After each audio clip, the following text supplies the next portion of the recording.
I was 20 years old. I was at my lowest point. And then one day, and I remember the exact day, March 27th, 1975, I was helping my mother in her beauty shop. My mother owned a beauty shop up in Mount Vernon. And there was this older woman who was considered one of the elders in the town. And I didn't know her personally, but I was looking in the mirror, and every time I looked at the mirror, I could see her behind me, and she was staring at me.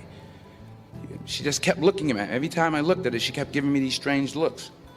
So she finally took the dryer off her head and she said something I'll never forget. First of all, she said, "Somebody give me a piece of paper. Give me a piece of paper."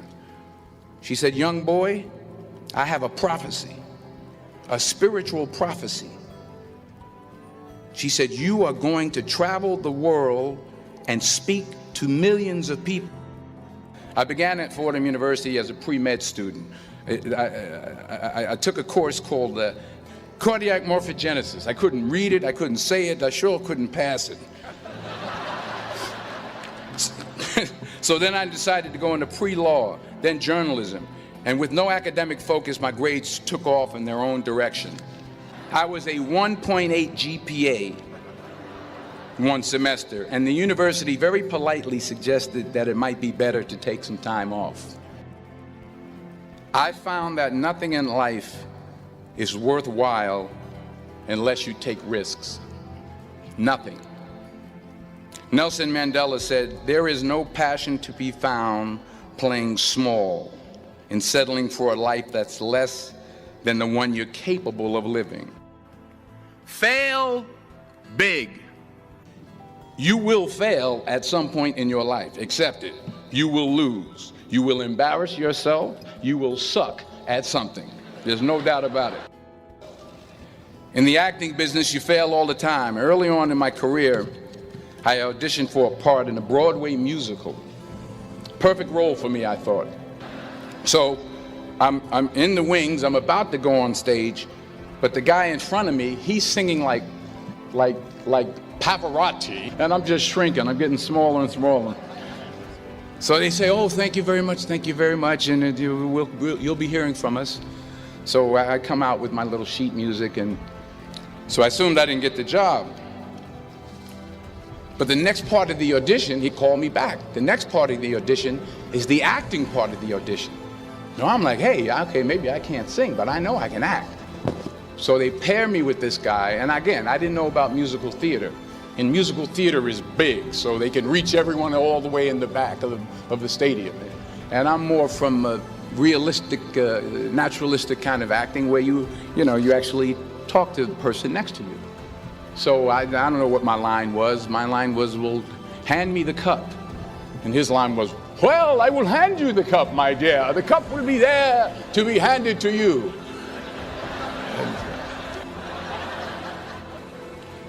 I didn't get the job. But here's the thing. I didn't quit. I didn't fall back. I walked out of there to prepare for the next audition, and the next audition, and the next audition. I prayed. I prayed, and I prayed. But I continued to fail, and fail, and fail. But it didn't matter, because you know what? There's an old saying, you hang around the barbershop long enough, sooner or later you're gonna get a haircut. So you will catch a break, and I did catch a break. Last year, I did a play called Fences on Broadway. Someone talked about it. Won the Tony Award. But here's the kicker. It was at the Court Theater. It was at the same theater that I failed that first audition 30 years prior. Reggie Jackson struck out 2,600 times in his career, the most in the history of baseball. But you don't hear about the strikeouts. People remember the home runs. Fall forward. Thomas Edison conducted 1,000 failed experiments. Did you know that? I didn't know that. Because the 1,001st was the light bulb. Fall forward.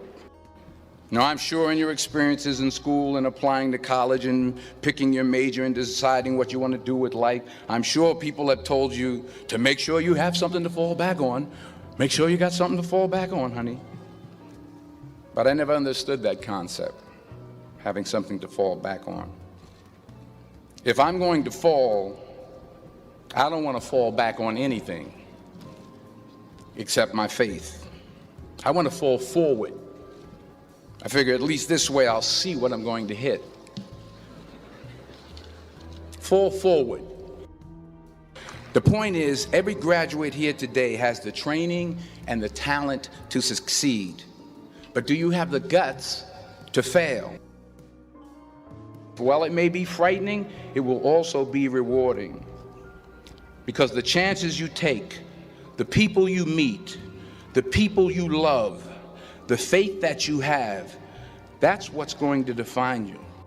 Keep working, keep striving, never give up, fall down 7 times, get up 8.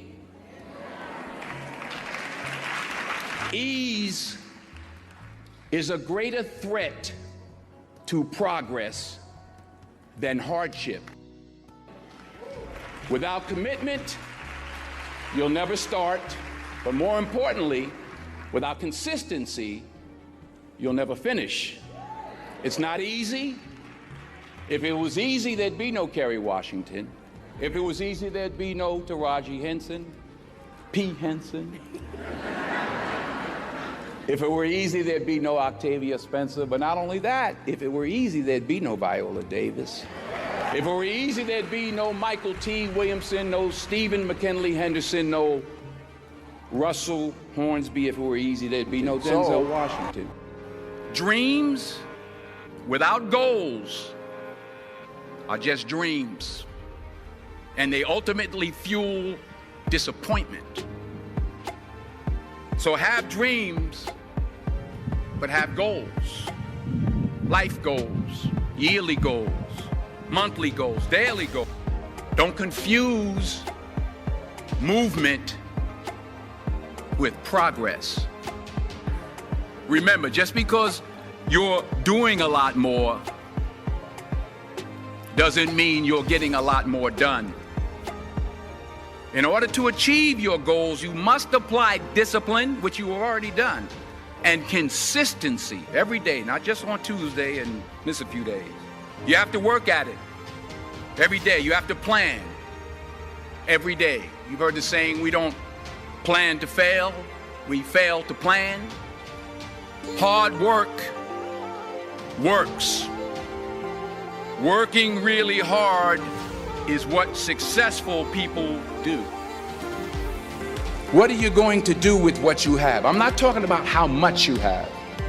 Some of you are business majors, some of you are theologians, nurses, sociologists. Some of you have money, some of you have patience, some of you have kindness, some of you have love, some of you have the gift of long suffering. Whatever it is, whatever your gift is, what are you going to do with what you have? And it's not how much you have, it's what you do with what you have. We all have different talents. Some of you will be doctors, some lawyers, some scientists, some educators, some nurses. The most selfish thing you can do in this world is help someone else. Why is it selfish? Because the gratification, the goodness that comes to you, the good feeling that I get from helping others, nothing's better than that. Well, I have traveled the world, and I have spoke to millions of people. But that's not the most important thing, the success that I had. The most important thing is that what she taught me and what she told me that day has stayed with me since. I've been protected, I've been directed, I've been corrected. I've kept God in my life and it's kept me humble. I didn't always stick with him, but he always stuck with me. So stick with him in everything you do. If you think you want to do what you think I've done, then do what I've done. Today is the beginning of the rest of your life, and it can be very frightening. It's a new world out there, it's a mean world out there, and you only live once. So do what you feel passionate about. Take chances. Don't just aspire to make a living. Aspire to make a difference.